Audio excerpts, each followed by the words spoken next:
Hello and welcome. I enjoy going out and painting live, and today's scene is going to be a harbor scene. The neat thing about when you're driving around the harbor area is you'll see these just beautiful magical areas where there's a little bit of fog that is breaking because the sun is coming out. So I'm starting out with just drawing real basic shapes here of a dock where you normally would see fishermen out and about over in Shelter Island area in San Diego. And what I enjoy is not just what's in the foreground, but what's in the background. And I just lightly sketched. There was a Navy ship, maybe being just worked on or whatnot. But, it was a beautiful day. There was a little bit of buildings and whatnot. You could barely see, but you knew there was something across the way there. So I'm just lightly just sketching. I like using this mechanical pencil because, well, I don't have to sharpen it.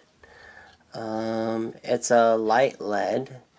Would be like an HB. I wouldn't go anything harder than that. This is a miniature. It's a 5x7. And I typically do this size. That's typically what my clientele tends to buy. It's a size I'm comfortable with. And so just getting ready to put a wash down. I am doing basically a black and white study where I will add just a little bit of color just to stir up just the interest of the painting. This is a synthetic brush which holds really nice water. It's Neptune is the name of the brush. As you'll see, I'm holding the end of the brush. This is keeping me nice and loose, where I can move fairly quickly in this painting. A piece like this, I'm just getting down a little bit of information, kind of like when you would write a short story. You would just kind of gather the ideas of the story. So we're just kind of doing some of the water that's in the foreground. You always want a background, middle ground, and a foreground. I have my wash set for the front, and now I'm going to go towards the ship. So value-wise, it's further away, so it's going to be a lot lighter. This brush is a travel brush by Escoda. I really enjoy this synthetic brush as well. It is a nice brush that you could put in your pocket. It's by also the name of Perla, Escoda Perla. I enjoy it very much. It's one of my go-to brushes. You can see I'm using the side of the brush, the point of the brush. You could turn this brush around. Here again, I'm just working on some shapes. This particular paper is Arches 300. I learned a great deal about using Arches 300. You can't overwork it, especially in weather conditions. Sometimes, with weather permitting, So one particular time when I was out painting a commission at South Mission Bay of a beach house, the 2 days I went and took all my photo references and sketches. Uh, it was a beautiful day, but the actual day I set up to paint on location, it was not a. There was no sun. It wanted to rain, so there was a lot of air and mist in the air. And so when I went to the art store to pick up this paper, Arches 140, they were all out. So I tried 300, and just by luck,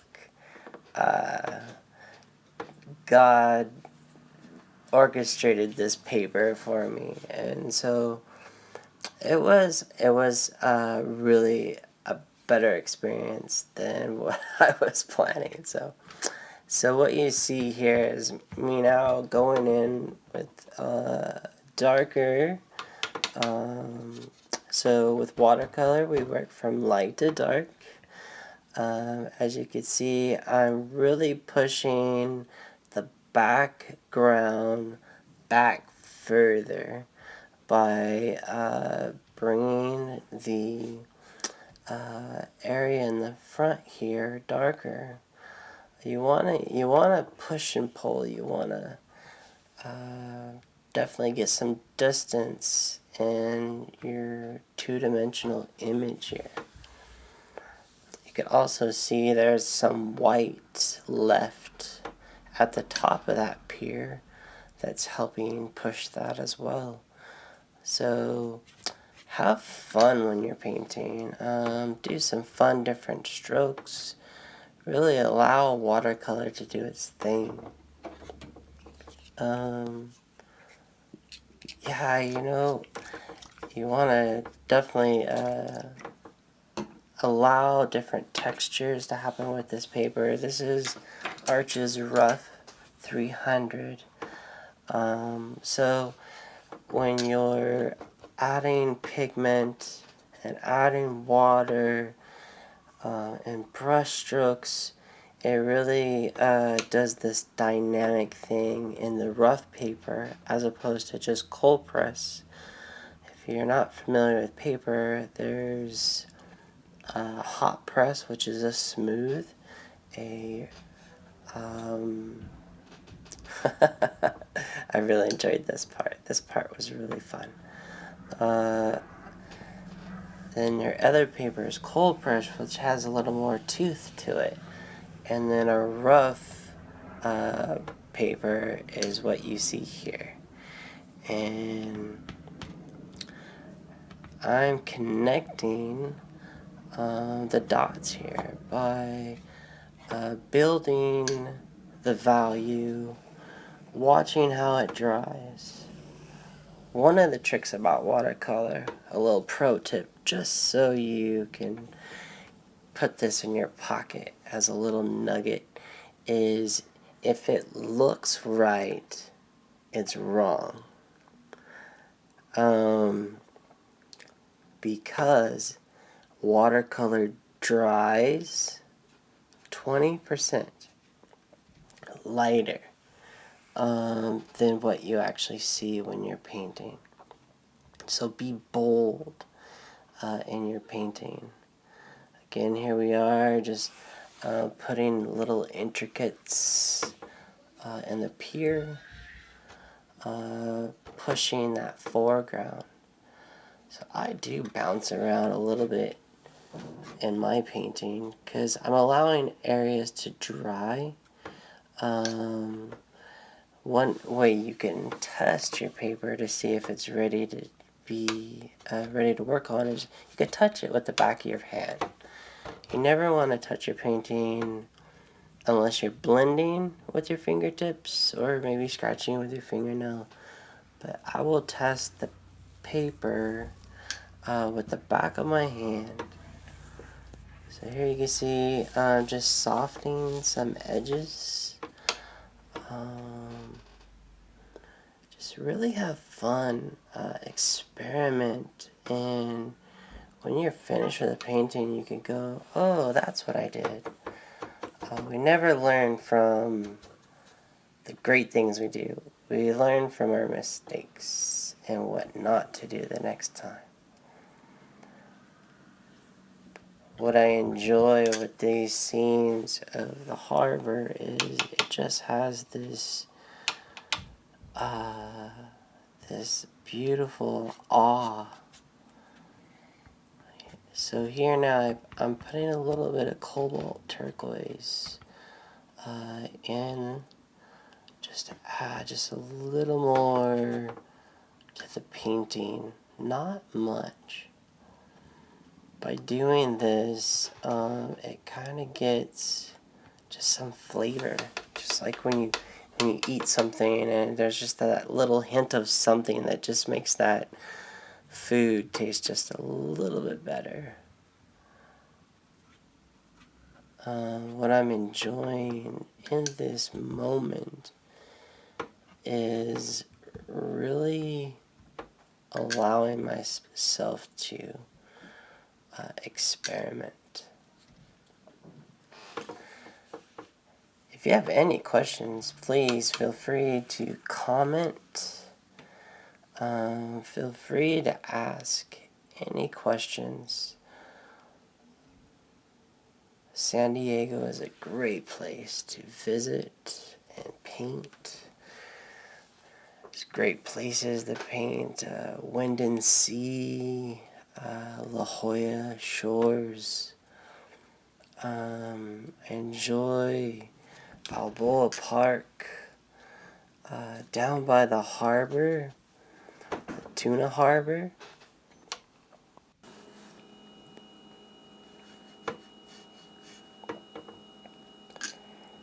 I felt right here there just needed to be just a little more color. Just to liven it up. Again, a good painting has horizontal, vertical, diagonal strokes. Variation is a key. To have some kind of movement too in your painting.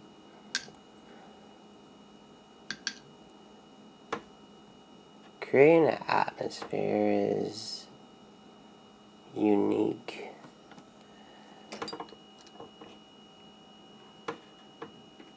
I enjoy painting different times of the day. I like painting all kinds of different types of the day. So here I'm just adding some people on the pier. It's nice to have some people in there. I'm not really making exactly, what they're doing, but we know that people are there fishing and people have come to visit San Diego to see the water. This particular place is where there's fishing going on and people are just enjoying. Right there's a whole strip of hotels. There's the yacht club and all kinds of neat things to see in this area, so there's people there, and I want to put them there.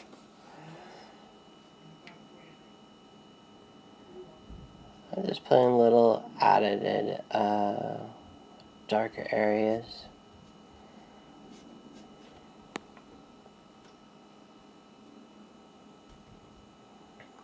I'm noticing the sky needs something here at this point.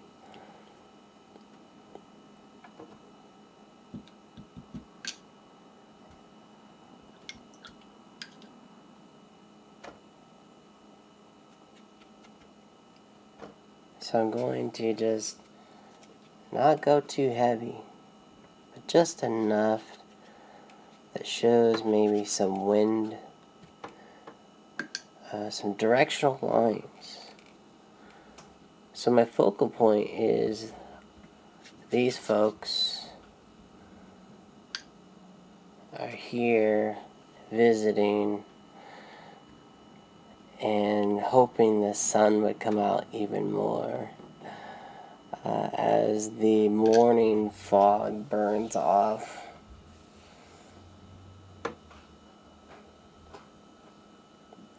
Just a little touches, just little delicate touches that establish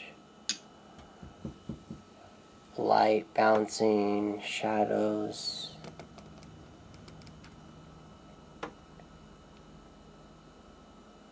Really glad you joined me in this painting. And I'll show you what the finished piece looked like. Yep, add my signature. Add a couple of one person with a red shirt. Thanks for stopping by. Oh yeah, do me a favor. Smash that like button and also go ahead and subscribe for more upcoming videos. Take care. See you around.